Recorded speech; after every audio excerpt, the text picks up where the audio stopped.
Yo, what's up YouTube? It's Patrick, and welcome to episode 4 of my Road to QuestCape series, Old School RuneScape Hardcore Iron Man Edition. Before we begin, if you have not watched the previous episodes yet, I would suggest doing so. You can go to episode 1 or the playlist for the series by clicking the links in the description below. Also, if you guys don't know, I recently started working with a workout supplement company called Origin. You can use my link in the description below to get some. If you don't know what to get, I also have a supplement video on my other channel, which is about supplement products in general and which Origin products I recommend. Anyways, let's get into this episode. So, a little mini goal of mine is to try to complete Recipe for Disaster as quickly as possible. Now, obviously, I can't complete it with the current state of this account just yet, but most of the quest is actually pretty doable at a low level. If you've never done Recipe for Disaster, it's a 10-part quest, which may sound horrible, especially if you hate quests, but it's actually kind of fun. I think I would consider it one of my favorite quests in the game, but yeah, 10 parts. There's a beginning, a finale, and 8 parts in the middle, which can be done in any order that you want. Based on the progress that I've been making on this account and determining which requirements I have and which ones I need, I decided the best way for me to go about this was to do 2 parts at a time, because the requirements I still need are pretty similar amongst the pairs I came up with. In the last episode, I did the beginning part, obviously, then I did the Mountain Dwarf part and the Goblin Generals part. Those were the 2 easiest parts that had very easy requirements that I actually did already, and they took place in the same general area.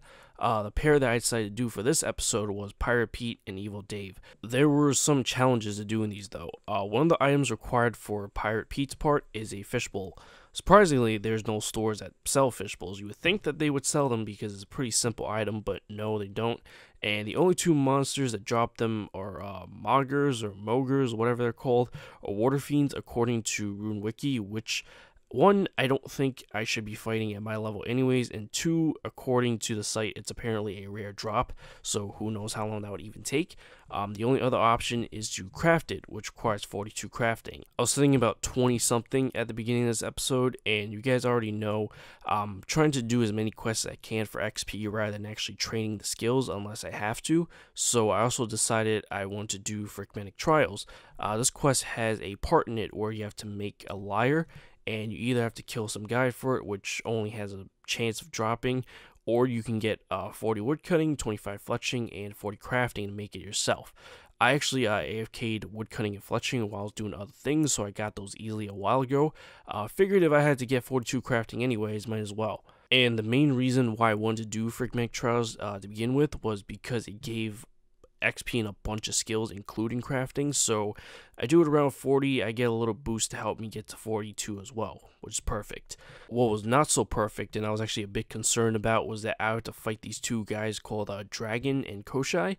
Now, when I do this on a normal account, even if it's a low level, I can get prayer levels pretty easily for protection prayers, buy prayer potions, get super pots to boost my combat stats, best food I can use, and the best weapon. I don't even really need armor if I have all that, and none of these fights are even remotely a challenge, but I literally have none of that on this account, except maybe, my Rune Longsword. On top of that, I have to fight Agrifnar, which is a very powerful demon for Shadow Storm quest to do Evil Dave's part. And there are actually much more problems for these fights other than the fact that they just might be too strong, but I'll talk about those later.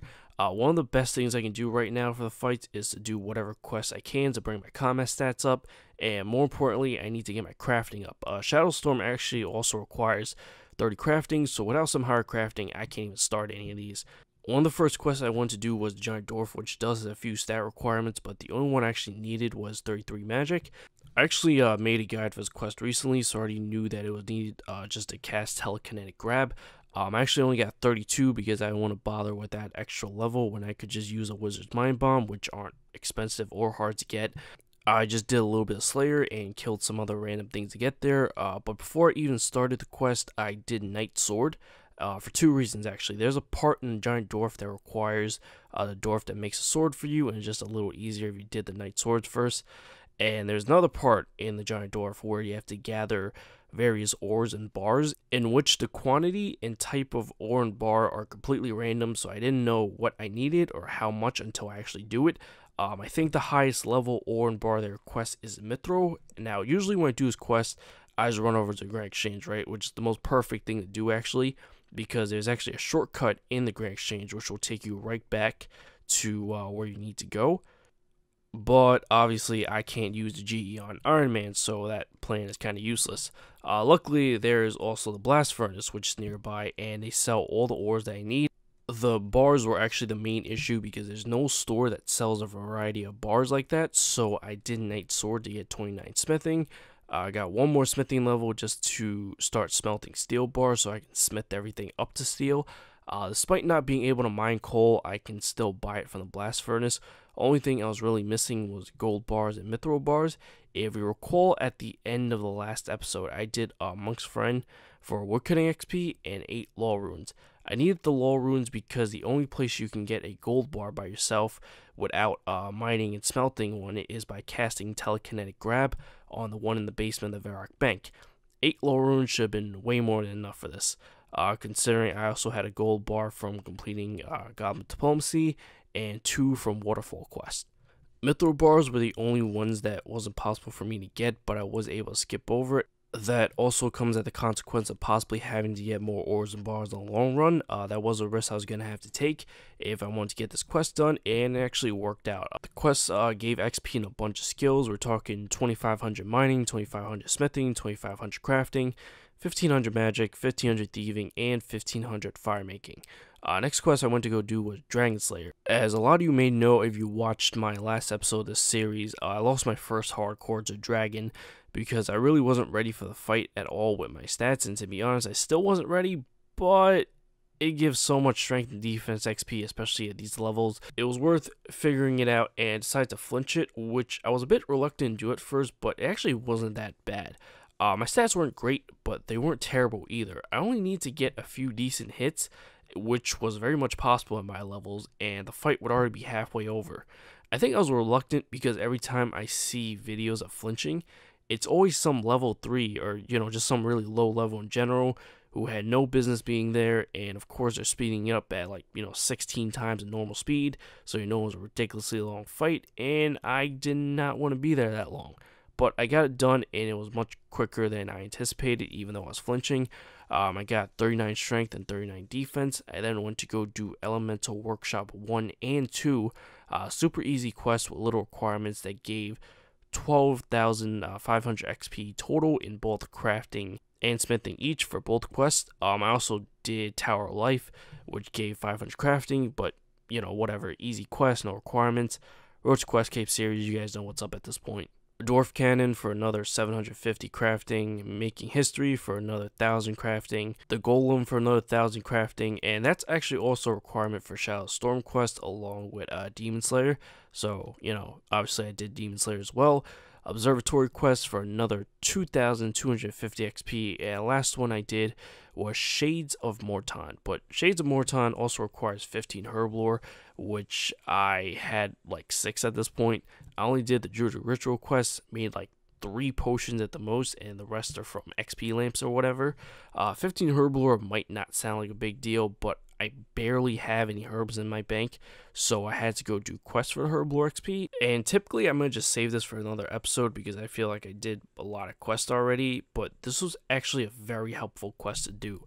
It will unlock the Shades of Morton minigame teleport, which will become one of the easiest ways for me to get to Mortania until I complete Ghost Ahoy for the Ectofile. But even after I complete Ghost Ahoy, it will still be helpful if I want to go to that particular area of Mortania, as it is a pretty big place. I also get access to Razmir's shop, who sells planks for 1 GP each. I actually learned that from one of Settle's earlier videos when he was training construction. You do not have to be a Mortania locked Iron Man for this to be helpful.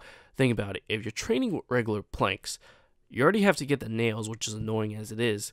But then as an Iron Man, you have to chop your own logs, then pay the sawmill operator, I think 100 coins each per log, to make planks, and you can't even bring them noted, so you would have to do a lot of running back and forth to even get, the amount of planks that you need. I'd rather just buy them from here for 1 GP. That's a no-brainer. Which, by the way, if you don't know about Shades of Morton, so pretty much one of the premises of the quest is that all the citizens or the people that live in that particular area is afflicted, they're kind of like zombies, I guess you could say, and there's a special potion that can turn them back into, a conscious human. That potion is called Serum 207. The thing about Serum 207 is that it has a very temporary effect. And during Shades of Morton, you can do something to it to turn it into Serum 208. And when you use Serum 208, it permanently turns them back into a human. So, needless to say, I got Serum 208 just to use it on Razmir so I can keep accessing his shop, which, by the way, will be very helpful in the future. I'm not planning on doing this forever, by the way, just until I get the Plank Make spell and can use at least oak planks for construction. So anyways, 15 Herblore, right? I did Black Knight's Fortress so I can get access to Recruitment Drive, which gave 1000 Herblore XP, then Jungle Potion for another 775, which put me about 100 or so XP short of 15, but I had enough herbs in my bank to get me there. Finally did Shades of Morton for 2000 craft XP, and that was basically the last quest I could do for crafting. I was actually still a bit short of 40 for Fremennik Trials, which pretty much means I actually have to train it now, and I did that by glass making, specifically vials. Then I did Fremennik Trials. Well, no, a better way to word that was that I tried to do Fremennik Trials. So remember what I talked about earlier, my two main concerns for this quest? Dragon and Koshai. Dragon was actually pretty easy. Koshai, on the other hand, oh man, let me tell you, I did not have a good time. I'm sure most of you have done this quest, so you know what's up, but in case you don't, you're not allowed to bring any armor or weapons with you when fighting Koshai. One method I heard about before, though, that I never really tested was that you can bring a Drayman branch in there along with a knife. Use that knife to craft it into a Drayman staff, and now you have a weapon. First attempt, I think I overestimated how helpful this thing actually was because I brought whatever food was in my bank, which was not very helpful, and I didn't even bother recharging my prayer points, which still would have helped a bit despite not having prayer potions, and so I died, which actually did scare me for a second because I thought it was a safe death, but low-key wasn't that sure, nor did I check, and I ended up in Falador. Luckily it was a safe death, so I died, and I'm still hardcore. For my second attempt, I decided to bring better food, which I was actually pretty close to 35 fishing to fish tunas. So I got that first, got enough tunas, made sure I had prayer points this time, and I went in again. Also, if you don't know, the Koshai fight actually has 4 phases. You only have to beat the first 3 to complete the quest. I'm not going to have you sit here and watch me do all 3. For the sake of video, I'm going to skip to the end of the 3rd phase, and I really want you guys to watch this.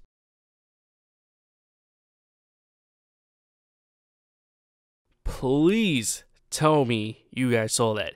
He had a sliver of HP left, and I died. I can't even begin to describe how mad I was in this moment.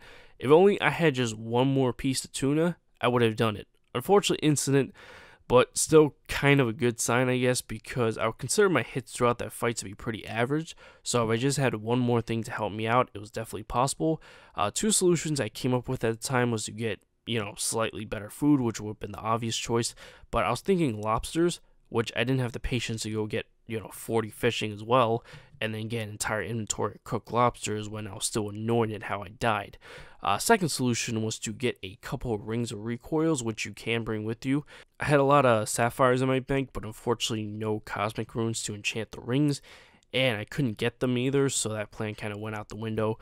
I don't think I would have had the patience to fish tunas regardless, even if that worked out. So ultimately, I decided I would go do something else and come back to this later. I went to go do Shadow of the Storm, and you might recall earlier this quest was a pretty big concern as well because of the boss fight against Agrafnar, which might not have been the best decision because he was stronger than Koshai. I still have all the disadvantages I had against Koshai as well, such as no protection prayers, subpar food. I couldn't bring gear to fight Koshai, but not like that made much of a difference because my gear is subpar as well. It uses multiple combat styles, so I can't safe spot.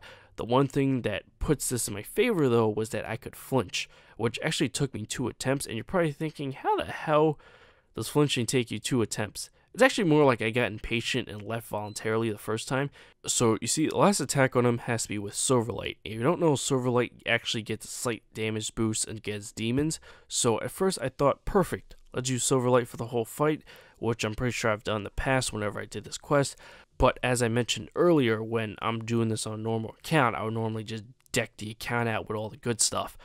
Turns out, Silverlight's actually not that great. I mean, I knew that, I just didn't know how bad it actually was. I guess I just didn't notice because I usually had all the other things, but when you're flinching, the fight's going super slow and you're counting on every hit, you definitely notice. My rune longsword is definitely way more accurate and hits harder regardless of the boost, so I went to go get my rune longsword, and my plan was to weaken it until it had just a bit of HP left. It went pretty decently, although the distance between the demon and the safe spot wasn't super close, so in order for me to successfully evade his attack, I need some run energy to get back to the safe spot fast enough. I only needed 1% energy for each hit, but the thing was I kept running out, so it basically made the fight longer than necessary. Once I got it down to what I considered to be a good amount of HP, I came out hiding, fought head on with Silverlight. I had to stop flinching because the thing is, if you walk away at the wrong moment when it's supposed to die, it actually regenerates HP, which sucks. But I wasn't too concerned. I lost a lot of food during this fight, despite flinching, because I was actually experimenting with some stuff, but I still had way more than enough food to finish it. Shadowstorm also gives 10,000 XP in a combat stat of my choice, besides prayer, which was slightly disappointing actually, because I would definitely use it on prayer. Instead, I use it on range, which was pretty good too, because that was the only combat stat I haven't trained yet, so it jumped me straight to level 27, and I actually needed 30 for other parts of Recipe for Disaster, but that's for another episode. I then went to go do Evil Days part of Recipe for Disaster, which I already had a grown cat for. As you probably know, I've been raising cats to train for death runes. I knew I was going to go do this, so I just put my most recent cat in the bank until I complete this part instead of trading it right away. But there was something I didn't realize until I actually started this part, and that was I had to go make my own stews, and a light bulb went off in my head at this moment. These stews were my savior. For whatever reason, when I think about food in this game, I only think about the ones that you can actually fish. My last Koshai attempt, I used tunas, and they heal 10 each. And stews actually heal 11 each. They're kind of a pain to make, but I already have the cooking level for it, and I was making it anyways. So instead of making, 9 or 10 stews for Evil Days part, I made like 30 something for both things. Then I went to go do Evil Days part, got 7,000 cook XP. Then I went to go fight Koshai again. I made sure my prayer points were recharged, brought the knife and the Dragon Branch again, and I'm pretty sure I already had more than enough food, and found an attack potion in my bank, so I was like, you know what, let's bring that too. Needless to say, I beat the third phase with food to spare. I almost want to say I beat him, but technically that's not true because I didn't beat the fourth phase. Anyways, wrapped up the quest, and I was still slightly shy of 42 for a Pirate Pete's part, which I just went back to, glass making a few vials to get it. I did Pirate Pete's part, which gave me 1,000 cooking, 1,000 crafting, 1,000 fishing, and 1,000 smithing. That's actually going to be the end of the video. Hope you guys enjoyed. If you did, remember to like the video, subscribe to the channel, hit that notification bell for future videos to come if you haven't already. Also, if you want some workout supplements, click my link in the description below to get some Origin products. I'll catch you later. Peace.